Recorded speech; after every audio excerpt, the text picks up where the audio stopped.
so it's farewell then, Jacob Rees-Mogg.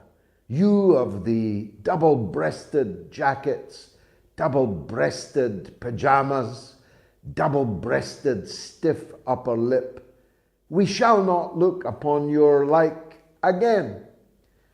I confess to having a soft spot for Jacob Rees-Mogg, who left government yesterday, almost certainly for the last time, though you can never say never.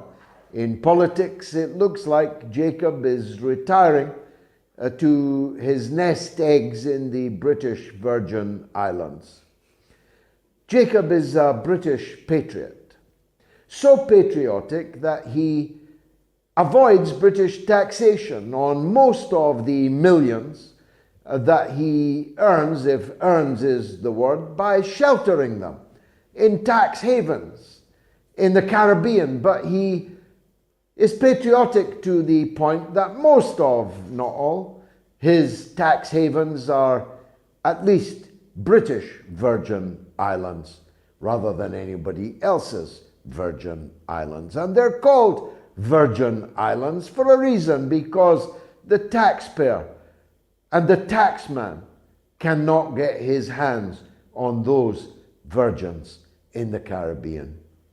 But I do share some things in common with Jacob Rees-Mogg. I have a love for, you might say, a rotund English language. I like to hear the English language spoken well and read it written well. I haven't the benefit of his expensive education, but I'm at least as smart as him, and I'm interested in many of the same things that he is.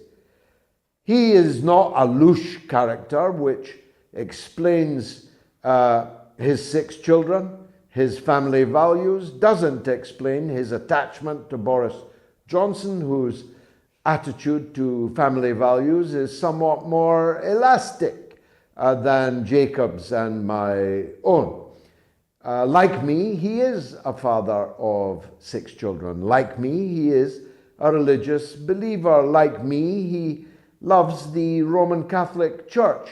Like me, he is opposed to abortion and opposed to euthanasia and many other things we have in common. But the one thing that we will never have in common is Jacob's love for the economic and political system of globalized capitalism.